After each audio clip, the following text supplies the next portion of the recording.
Stone की कहानियां सुनाकर पैसे कमाया करता था, तो जरमाया स्टोन को तो इस पे भी गुस्सा था। आज तो उसने पैसे कमा लिए थे, लेकिन शायद आज के बाद वो ना कमा पाता, क्योंकि जरमाया स्टोन उसे मारने के लिए आ गया।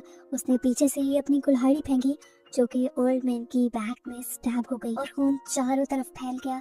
गिनी वो ओल्ड मैन भी जरमाया स्टोन के हाथों मारा गया। यहाँ देखने को मिला कि अब वो पूरा का पूरा ग्रुप टाउन में पहुंच चुके थे। यहाँ आने के बाद एक्सेल ने देखा कि उसकी घड़ी गुम हो गई थी, जो उसे उसकी फियांसी की मॉम ने गिफ्ट की थी। उसकी फियांसी उसके ऊपर बहुत ज्यादा गुस्सा होने लग गई, इसीलिए एक्सेल काम से पहले अपनी घड़ी ढूंढने लग गया। ये घड़ी उसे तो नहीं मिली, लेकिन यहाँ की एक लोकल लड़की ईव को मिल गई, जो उसे पूछती है, यही ढूंढ रहे हो तुम? एक्सेल हाँ में सर हिलाता है और यहाँ इनकी थोड़ी सी बातें होती हैं। ईवी बताती है कि वो अपनी आर्ट के साथ पास में ही रहती है। इनकी इन्हीं बातों के दौरान इन्हें एक्सेल की फियांसी की चिल्लाने की आवाज आई। लोग भागकर वहाँ गए। एक्सेल की फियांसी सैलून में थी और वहाँ पे मौजूद कबूतरों से डर गई थी। टाउन खाली था, तो ये चीख दूर दूर तक गई, जिसे सुनकर यहाँ पर शेरिफ भी आ गए। इस टाउन में लोग ही कम थे, तो जितने लोग यहाँ रहते थे एक दूसरे को अच्छे से जानते थे।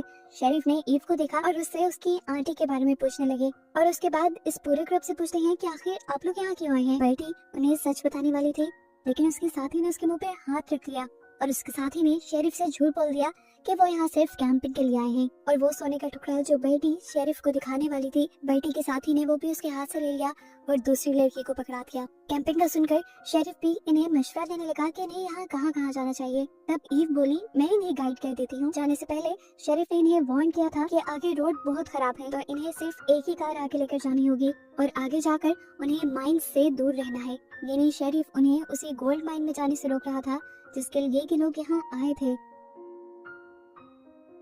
अब एक्सेल की फियांसी, जिसके पास सोने का टुकड़ा आ चुका था, वो यहाँ से भाग जाने का सोचती है। वो फजूल में ही अपने फियांसी से लड़ाई कर लेती है और यहाँ से जाने लगती है। लेकिन इससे पहले कि वो ये सोने का टुकड़ा लेकर ज्यादा दूर जा पाती, उसके सामने जरमाया स्टोन आ गया, जिसने उसकी गाड़ी को ही क्रैश कर दिया।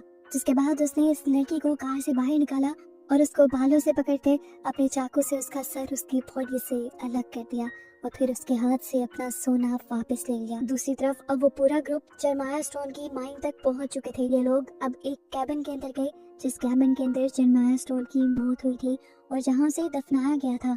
इसी जगह से उठकर जरमाया स्टोन ने उस आर्कियोलॉजिस्ट को यानी बर्टी के भाई को भी मारा था। यहाँ इन्हें आकर बर्टी का भाई तो नहीं मिला, लेकिन उसका बैग जरूर मिल गया, जिसके अंदर आधे मैप का हिस्सा था। और